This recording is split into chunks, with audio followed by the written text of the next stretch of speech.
Hi, my name is Befi Samuel, and today I'm going to present on inflation and interest rates shocks in Ghana's banking industry. And I'm going to use Ghana Commercial Bank 2023-2024 annual report as a case study. Let's move on.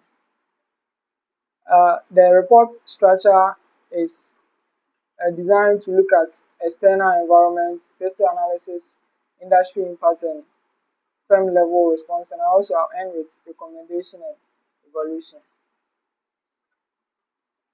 Let's move on. We will look at some key definitions in this report. Inflation is defined as the sustained increase in the general price level of goods and services in an economy over a period of time, which reduces the purchasing power of money.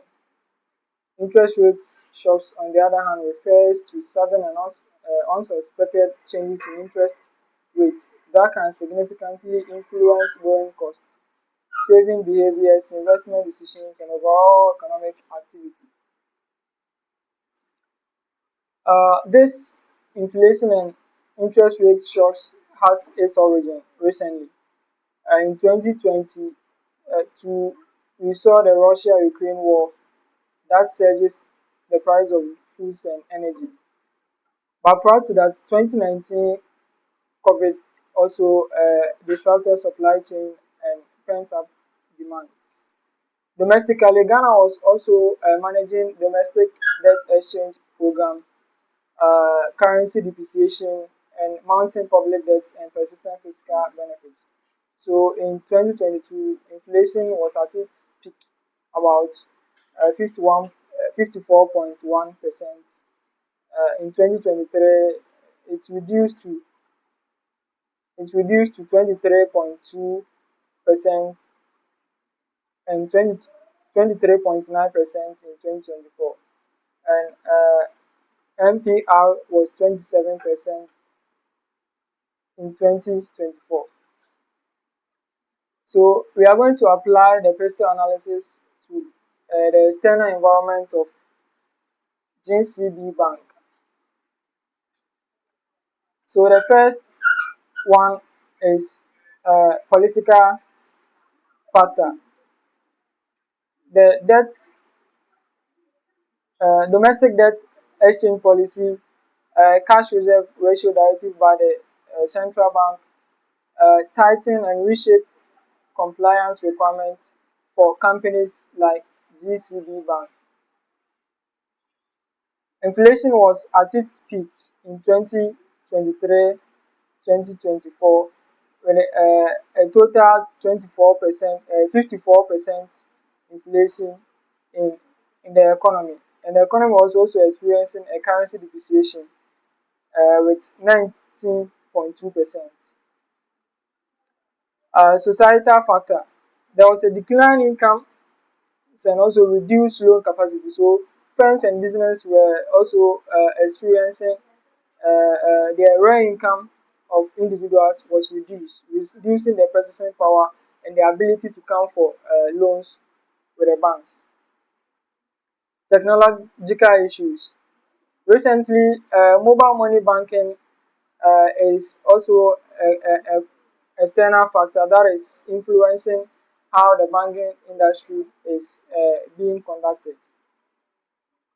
The environmental issues, the climate disruptions, food inflation, and agri credit risks also contributed to this inflation that impacted the banking industry as a whole. In legal terms, the Bank of Ghana new directives about the straight cash reserve ratio also shaping the industry, impacting the banks negatively because the cash reserve ratio required banks to deposit high amounts with the commercial bank, sorry, the central bank rather. Now we are going to look at the industry impact of this tragedy on the banking industry. Industry impact, how shocks ripple through Ghana's banking sector. We move on. The first one that we are going to consider is dynamic competitive dynamics. A higher rate boosted interest income and treasury bills, but funding costs rose and CRR tightened lending capacity. Benefits favored banks with large retail deposits as GCB Bank. Barriers to entry. Because there was a tight capital requirement, this hindered people from or other entries, people from entering the industry. Credit risks and NPL. Industry-wide NPL ratio hit 21.8% in 2024. Market consolidation. Smaller banks face capital adequacy pressure. Now, this tragedy brought about certain economic implication, and then banks needs to also respond, or the industry needs to respond. So these are some of the responses of Ghana Commercial Bank. The bank was positioned to benefit from elevated interest rates. Net interest income arose approximately 37% in 2023. The bank was disciplined in cost terms to improve cost to income ratio to approximately 48% in 2023. Risk management strengthened impairment provision to reflect deterioration of credit worthiness in loan. The bank also invested in leadership and development and staff capacity building for strategic resilience. The bank also began to embed ESG and climate risk into its strategic planning and risk management frameworks. Uh, these responses brought about financial performances and improved the Ghana Commercial Bank's.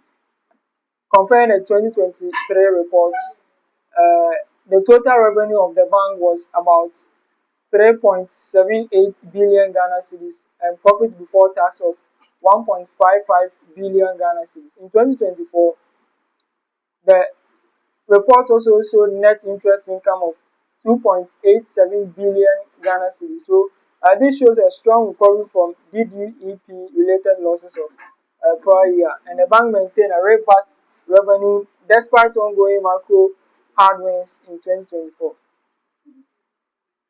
Let's look at strategic evaluation of GCB Bank. We look at its strength and vulnerability.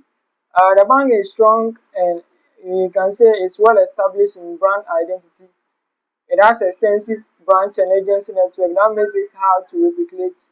Solid capital base. It has a dynamic capacity such as its pricing, digital and risk governance agility. The bank also is vulnerable in terms of persistent currency risks, fintech and mobile money competition pressure, and overall resilience in reliance on interest income. Based on this strategic evolution and analysis, I make this recommendation to the Ghana Commercial Bank PLC.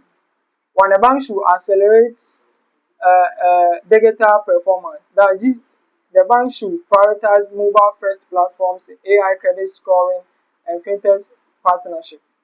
The bank should also diversify its revenue streams, which means it has to rely on multiple revenue streams to increase its profits. The bank should also enhance credit risk analysis by comparing machine learning and behavioral data for precise risk pricing and early warning. The bank should also embed ESG and climate risks into its operations. The bank can also invest in human capital. This one will improve leadership and develop the human capital of the bank. Also, in conclusion, I have these things to take away for this presentation. So, in this presentation, we learn about inflation and interest rate shocks that have fundamentally reshaped Ghana's banking landscape, creating simultaneous revenue opportunities and risk exposures. The Ghana Commercial Bank demonstrated commendable resilience, that's strong financial discipline, cost management, and meaningful risk governance. the bank is still vulnerable in terms of currency risks and over reliance on interest income demand that can sustain strategic attention. In the banking industry, we can say the future winners will be the banks that can use current disruptions as a catalyst for digital transformations, revenue diversification, and advanced risk management. Thank you for your attention.